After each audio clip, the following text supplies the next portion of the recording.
Welcome to No Sex, Please. I'm religious.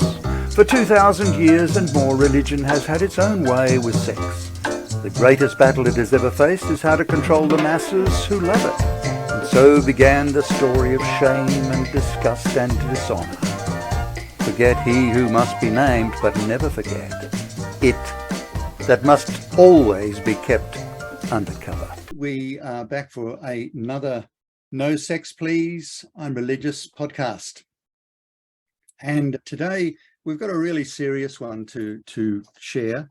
It's a sad story and it does touch on abuse and we also touch on the fact that many people who suffer rejection and abuse from the community, from family, from church, from temple, wherever, suffer enormously for that. And sometimes it has led, in fact, far too often to suicide.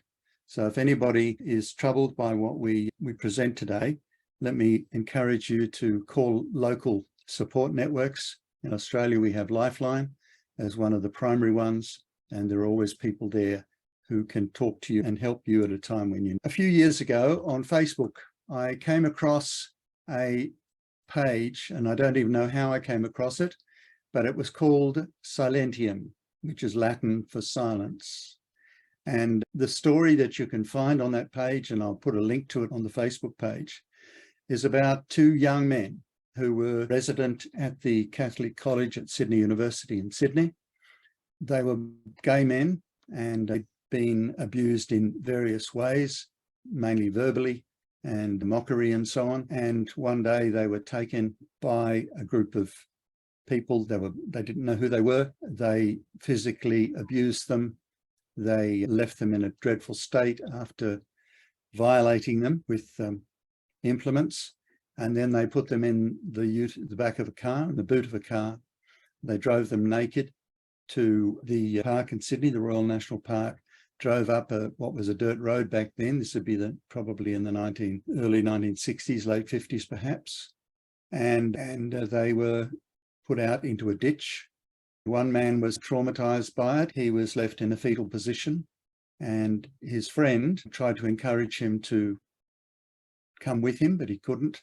So the friend went off on his own and finally found a ranger's cottage. He was able to break a window to get in. There was no one there, and he used a phone to call the police, who then came and rescued him and the other boy. Young man, when I say boy, they were probably, I'd imagine, around 20, maybe 19, whatever, but young. I was so terribly moved by this that I wrote in November 2018 a poem called Silentium, which basically tells the story. And I dedicated it to innocents everywhere, abused and despised by their oppressors and ignored by the silence of those who could defend but do not. And it was Edmund Burke who said, the only thing necessary for the triumph of evil is for good men to do nothing. Robed in the princely purple finery of his position, the Archbishop, invoking God, intervened and bestowed a blessing to curse. Silentium, silentium. In the dark boot of the car, injustice lay naked, bruised, battered, and betrayed. Two young men, mere boys, students of the college, not yet at the beginning of their careers. The crime that inspired such a hideous sentence, they were different and worthy of the disdain and cruelty of a normal minority, who would go on to enjoy the silent approval of a normal majority of their peers and the blessing of their church. For boys will be boys, except buggers. Silentium, silentium, thrown into a ditch at the end of a dirt road and left shivering with shock, bleeding and bereft of all dignity. These boys, who would not be boys, would, unlike their oppressors, keep their humanity and the innocence that inspired such rage. And so we ask, where now are those who performed the bishop-blessed torturous buggery? Where the police who remember the holy orders to suppress? Silentium. Where indeed? Where to those in that great hall who jeered the assailed and applauded the unjust mongers? Where the judges, lawyers, professors, and politicians now, enjoying satisfying careers and a public righteousness beyond question. Where indeed. People and institutions change, but history does not. The sins of the fathers, Silentium, frustra, labours in vain. The other parts of that story that I didn't explain before I read that to you are that when the young men were saved and brought back by the police, they made a report to the police. They then were jeered and abused by the people who were gathered to eat in the dining hall every time they walked in. One day, the principal of the college summoned them to his office. And when they arrived at the office, they discovered the Catholic Archbishop of Sydney sitting at the desk with the principal. The Archbishop said to them, "You're not serious about taking this to court through the police, are you?" And one of the men responded, "Yes, we are." And he said, "Don't you realise that some of Australia's future judges, future lawyers, future politicians, future leaders are amongst those who have persecuted you? In other words, there's no chance." They didn't change their minds. They walked out, and the young man in question went immediately to the phone, rang the police, and the police sergeant who spoke to them said, "Son, I'm really sorry. We've had to destroy the file. You don't realise how powerful these people are." Now, the Facebook page has some beautiful artwork on it, which is a cape created for the Archbishop of Sydney that tells the story of their abuse. And the young man in question, the primary young man in this story, the one who tried to save his friend, spent more than 12 months creating this beautiful work. And yet in the work itself, the embroidery shows pictures of their abuse. It shows what happened to them. Normally, holy garments have stories of the Christ or others embroidered into them. In this case, they told a different story. Now, I know I've spoken by chat to the man who created the mitre. I haven't spoken to him personally. He's given me permission to use the poem. I shared that with him. He has been advised by his counsellors not to come out publicly because he's suffered mentally from this one abuse all his life. The reason I wanted to raise this is because this is an example within our Silentium, silence, silence. How does it affect you? Does it affect you greatly? I believe it would have. It's hard to find words, isn't it? It's hard to find words. I hadn't had a chance to read your poem or see the article before we've met now, so I'm hearing this story for the first time, and I just want to cry. Yeah. I just want to cry. It is gut-wrenchingly horrible. Yeah, it is.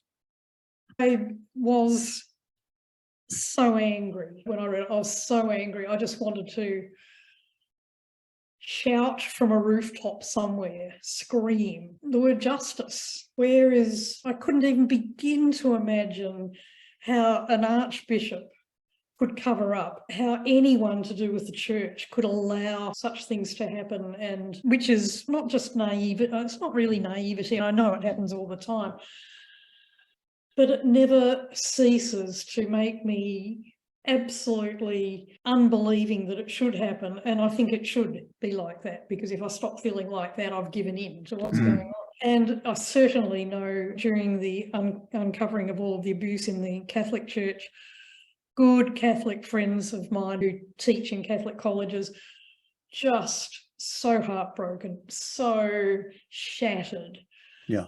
To know that everything that they believe in and teach and have lived for incredibly sacrificially all their lives had been betrayed. Yeah. so betrayed by the people who should be the arbiters of all that is good. And on my mother's heart, I didn't know who I wanted to just jump at most, to think if they'd been my boy, I would have been down there doing something very violent. But what if I'd been the mother of perpetrators? Yeah. Yeah.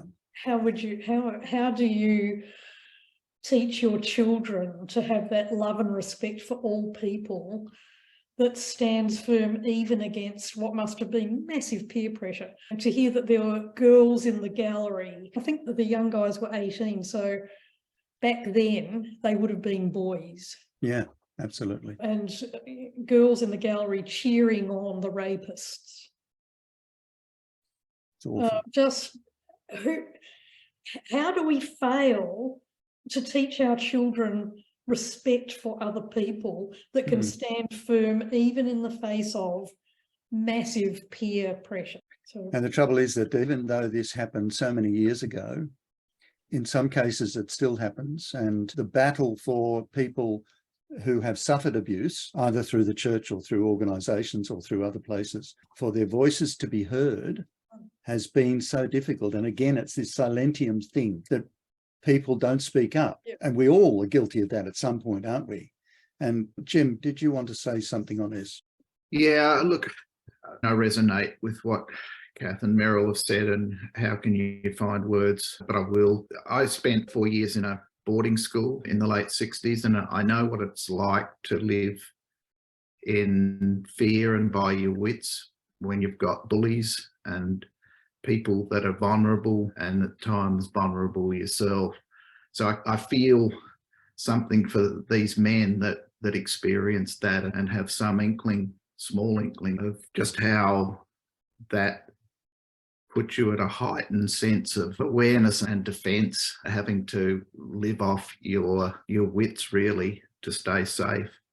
Yeah, there's that level, but it's almost, I don't know whether some Friday nights I used to like, I'm not sure have done that recently, but watch a good movie on a Friday night to end the week, and you watch a thriller. And some of the best thrillers are when someone's in grave trouble and they turn to the authorities for help, but it's the authorities that are the corrupt ones. You know what I'm saying? That scares you, because where do you turn then? Who do you go to? There's no other course of action, and they are all powerful, all knowing, all seeing, and they hunt you down. That's a whole nother level. There's one thing about the abuse that's horrific in itself. And as you painted the picture, Meryl, of having a gallery of people witnessing that and cheering it on, but then to go to an authority and have them corrupt and blocking you and being, in a real sense, complicit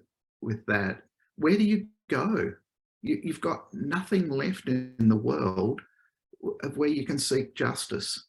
Yeah, and the added layer, I think, is when it's done in the name of a religion, in the name of God. This is even more despicable. Is not even the word, it's just a word. Evil. It's evil. There's nothing more evil. In a previous podcast, I spoke about what's this got to do with our image of God. And I know for those people who I see as a spiritual director who have been abused by clergy or by church workers, that it's their image of God who has been shattered so much. Yes. The church is seen as the human representation of the divine one. And when the human representation is so abusive, then who is a God that allows this? How can you tell me of love? Yeah. It's another layer of horror when these things are happening in the name of God. Yeah. Yeah. Can I just say that I know from hearing each of you and how you're feeling and how I still feel about this, that our hearts go out to those young men who are now no longer young men, but something was destroyed in both of them way back then. And it sort of makes me think, and things still happen in Australia. We've only had some of the murders, the gay murders that used to happen in Sydney decades ago. Some of them are only just being brought to justice now. Some of them were covered up. Police weren't interested in following it up and so on. And we've got the same in basically every state. And it used to happen with prostitutes too. If something happened with a prostitute, then so what, sort of thing. But as Kath, you understand well, and me, we have the same stories happening almost on a weekly basis in Kenya and in Uganda. And we have the sad, I think, the terribly sad thing of the silence of much of the established church, because these people don't matter because they're gay or they're lesbians, or in some people's minds, worse, they're trans. And I had one fellow that I supported recently. He runs a safe house and in Kenya, and they're not allowed to work. They don't have rights to work, most of them. If they don't get help from outside, what happens to them? And this guy, I said to him, look, I'm sorry, I can't keep doing this. You're going to have to get the people in the house to earn money somehow. And as I said that, I thought, I hope not. But anyway, I said it anyway. You're going to have to get them to earn something somehow to contribute. And then he sent me a post, and it was a video.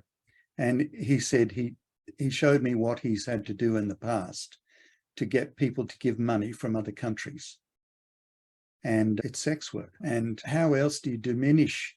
Mark earlier talked in that earlier podcast about, my friend Mark Gearing, about the equality, the balance. It's got to be equal. So if it's something, it's not an oppressor and a victim, it's two people together on the same plane. And that should be every aspect of life, right? But in this case, it isn't, because these people basically don't matter to so many. So I'm grateful. I'm really grateful to each of you that you're willing to share this journey with us and this story with us, so that we can perhaps change the conversation, change the dialogue, because if it's not discussed, it's disgusting. But I'm really grateful to each of you. Do you have anything in particular to add, anyone? Just to send out my heartfelt love to these people and to each person out there who this story has affected, because it's been replicated in some personal story of your own. I just want you to know that there is love. It can be done a different way, and my heart is with you. Thanks very much, Kath. Meryl. Yeah, I'd just like to add, amen, Kath, amen. Having worked for a number of years in Zambia, how much the church needs to take responsibility for sowing hatred. I don't know what pre-Christianizing society thought or felt about people who were different, people who were sexually other than what was seen as the norm. But certainly my experience in Zambia was very much that it tends to be the more conservative evangelical churches who evangelize and bring their divisive, carefully, rigidly boxed in ideas of how humans should be with them and sell that as part of the whole package. It's bought because so much of the package is very attractive, and the whole idea of feeling that you belong to something so important and over against others. So I really appreciate that this podcast's been started as one step at least in those of us who would say we are not part of that church, being able to stand up and say we are not part of that church. We think God is better and bigger than that, or else why the hell would we be talking about this God thing anyway? And to say we want to apologise as much as we can for that and do everything in our power to try to reverse some of the horrific effects of it, or to at least stand with those who've been abused by it. Thank you very much, Meryl. Thank you. That draws us to a close, I think. Sorry, Jim, did you want to add something? Just to say again, with Kath and Meryl, my heart goes out to all those who have had trust shattered and their personal self-worth shredded. This podcast is a drop in the ocean, but it's a drop. It's hopefully one drip at a time to try and correct the horrendous abuse in the name of God quite often that has occurred. And so I'm with Meryl and Kath and David, and thankful to be a part of this, because I think it's an important conversation and hopefully leads to action in all sorts of places. I want to thank each of you. Thank you very much for your time today. and to each of our listeners. One of our famous Australian podcasters or broadcasters is a fellow that I listen to quite regularly, and he always talks about only one listener. If we've got one listener, that's great. Thank you very much. And if you can support us, the links are on our website. We really appreciate each and every one of you.